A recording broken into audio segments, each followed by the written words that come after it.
Hey guys, it's postboxpat and welcome back to a new video, and today I'm going to be talking about exactly what Save the World is. Now if you haven't already played Save the World or you're waiting for it to come out for free, Save the World is going to be a brand new game mode which is going to be absolutely awesome for many of you.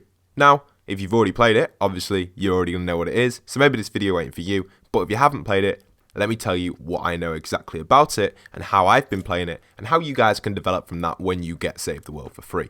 Alright, so Save the World, what exactly is it? When you're actually on it, it's kind of like a quest mission type system.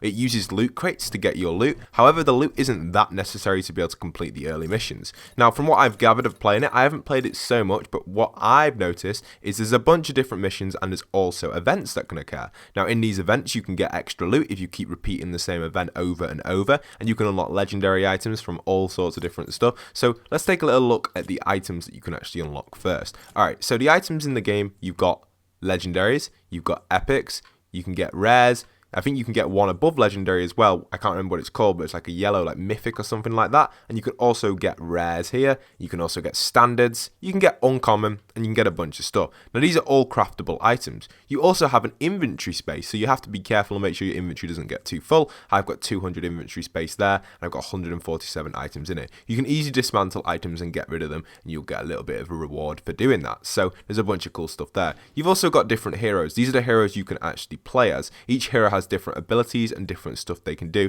within the missions. Now within survivors, you've got a bunch of survivors. Now what these do, these are actually used as like perk type characters. They give you perks to add onto your character to add health. They do missions for you and stuff outside your quests and stuff. They're just really cool and they increase basically you as a player, so they're really awesome. Defenders are someone that you can actually call in and defend on certain points. So if you've got a defender pad, you can craft a defender pad, place it down and use your defenders to defend it. You can do that on your home base, which is your main base, and also on missions. Now the home base, I haven't done too much work with it, but in the future I can imagine the home base being quite key late game. Collection book is all the items you've collected. You can actually dismantle items here and get a bunch of rewards. I actually got 500 V-Bucks from doing this. Really easy way of getting rewards, and it was dead easy to level them up. Transform, I believe, is where you can upgrade certain items. Resources is what you've currently got in your inventory. So that's everything on that page from what I know, from what I've played. So that's everything there.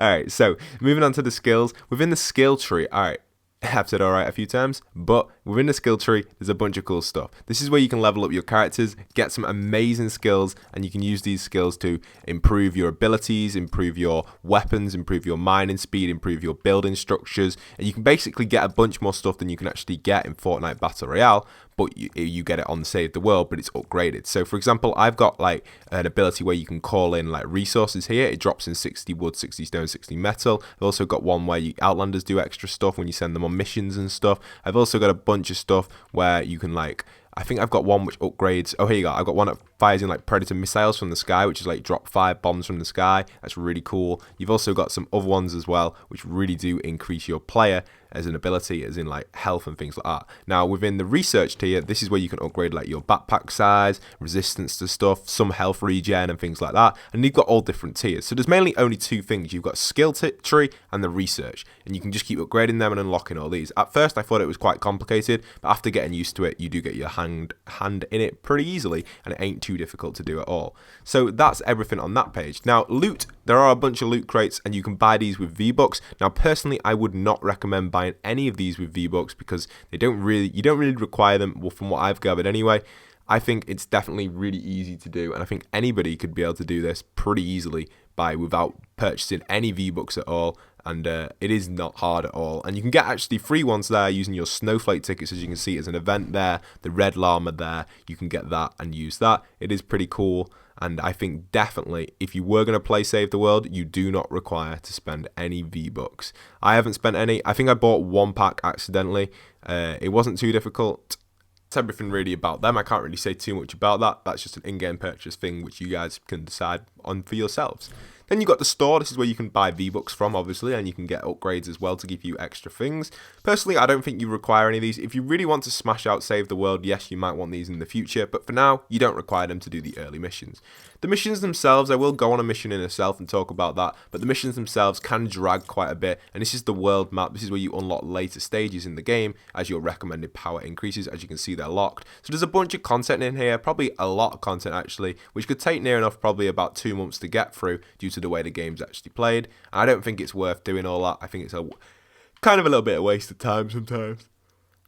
But definitely, if you really do enjoy it, when it's free as well, you can do this. So if it let me click on my little zone, for some reason it's not letting me click on it. It's only letting me click on the Christmas challenge. What is going on? Okay, here. So my zone here. This is the zone that I'm currently working in and the zone that I'm on. This is the first zone you'll unlock. This is your home shield base. This is where you'll build a base and you'll get like missions to defend it and stuff.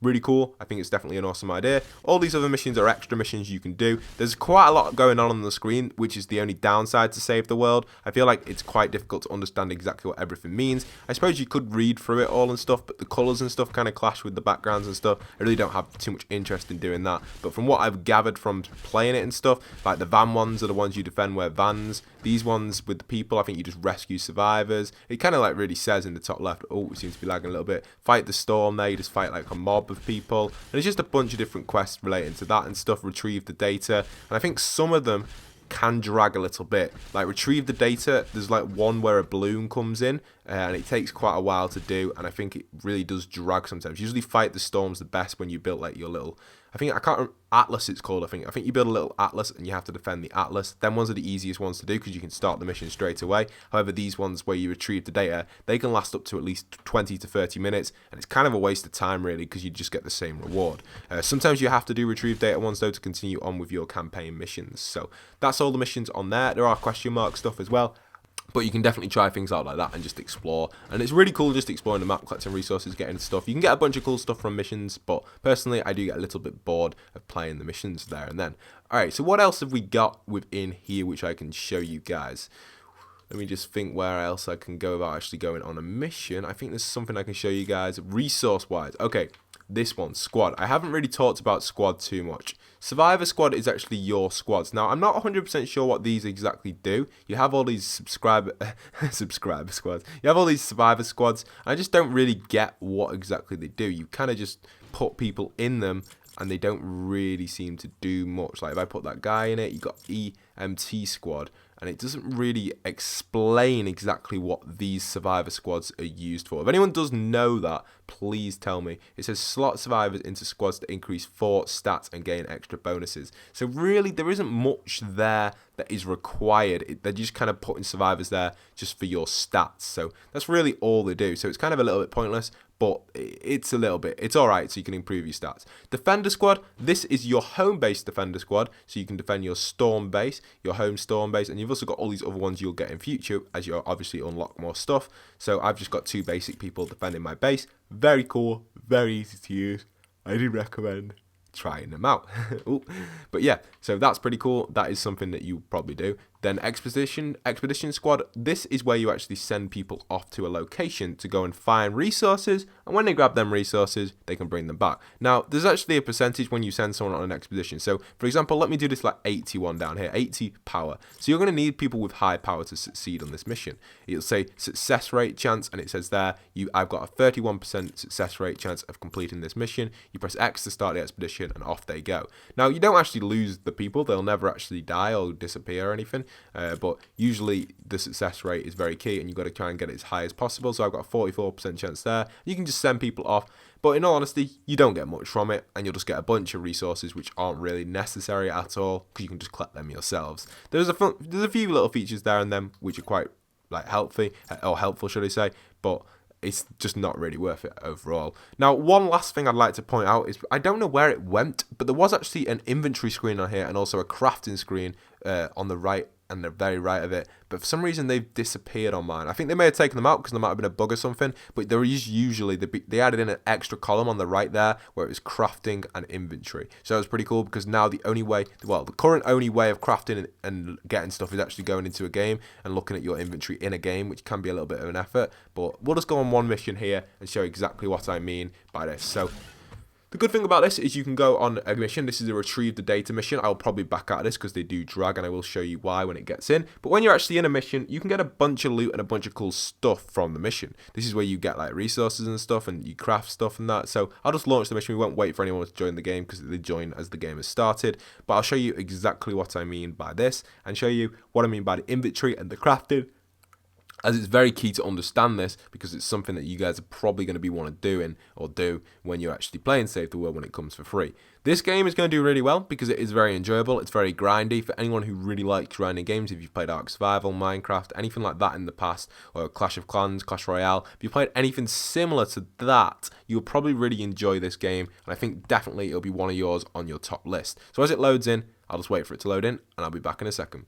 So as you can see, we are now in the game on Save the World, and exactly what do you do on here? So there's a bunch of different stuff you can do. I've got a legendary shotgun here right here. It's power 34. Obviously you're going to need higher power stuff for higher missions and stuff, which 34 is quite good at the start, but later on this is probably absolutely awful, but you can upgrade it and stuff. Now there's a bunch of different characters you can use. I'm using the builder character. He's actually got a certain thing you can place down, like an ability. I'll just quickly show you that. I place this down here. I've got like an LB and RB ability, which I can't seem to place down on this, I don't think. Is it going to let me do it?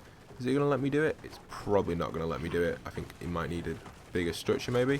It's not letting me do it. But the little home thing there, you can do it on like the Atlas or wherever you're defending, the weather balloon, and it gives you like an extra shield on your resources and stuff like that. Now this is something that you can actually upgrade. You can see I'm upgrading stuff. This is something that could potentially come into Battle Royale, where you can upgrade your buildings, maybe like a feature you can unlock. You can upgrade your buildings simply just by doing that. Very easy feature and very easy to do.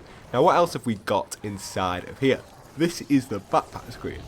Now in here, this is where you can buy or select your items. This is like your inventory. As you can see, my inventory is full, 80 out of 80. And you've got a bunch of different items you can select from. You've got all the traps and stuff like that, and like that. Now it's very easy to use. You can go through all these different screens up here as well. You've got abilities. There's the base ability that I was on about. You got all the different stuff, decoy, plasma pulse, and all the things, gadgets that you can unlock. Quests that are currently in progress, daily quests you can earn V-Bucks from, very easy to do. I haven't been doing them at the moment, but if you want some free V-Bucks, you can get on that. You can got objectives. You can see the different objectives. Squad, which is like your stats and stuff, and I think you may be able to change that in game. Oh no, you can't change it in game. They're the stats they are providing for your health and stuff. Then you've got inventory, they're your items, and then on the left of it you've got the crafting screen, which is here. Now obviously, when I said before, you got crafting and inventory on the main menu differently, but it got removed. Not too sure why, but these are different stuff you can craft there, and then you can actually try these things out, use them, and craft a bunch of cool stuff which you guys want to use in your world, which you could basically kill as many zombies as you want using that. So yeah, very simple, very easy concept.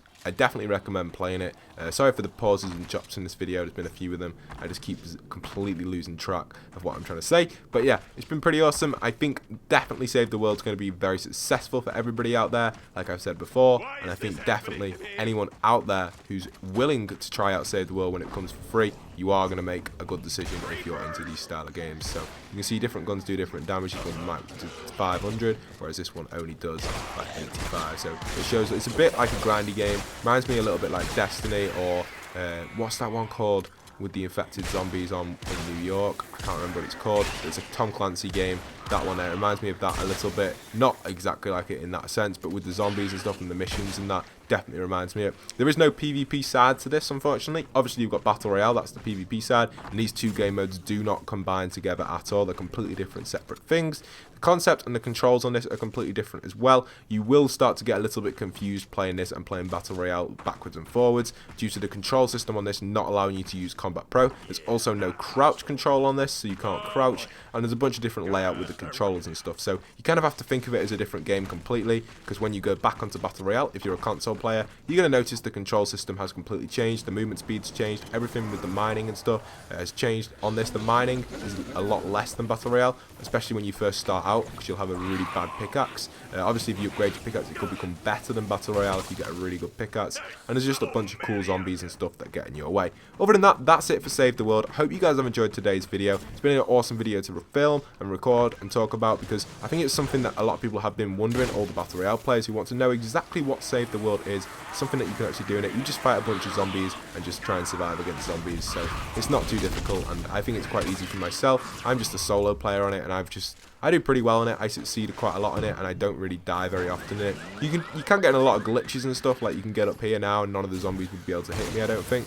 Any zombies would be able to get up here. And when they can't do that, usually they just try destroying it. And I don't think they're going to destroy a container very quickly, so while they're doing that, you can just quickly ping them off. There are some zombies that shoot back at you, like this one here, and there's just a bunch of cool stuff. There's a bunch of separate zombies and things like that. So, awesome game mode. Get on it when you can, when it becomes free, or if you want to purchase it early. I'd recommend waiting for it to become free, because there's not long left left on that. I do have a video talking about the release date of that if you are interested in checking that out. So go and check that out. Don't forget to leave a like, comment, subscribe. And once again, this is postboxpat signing out.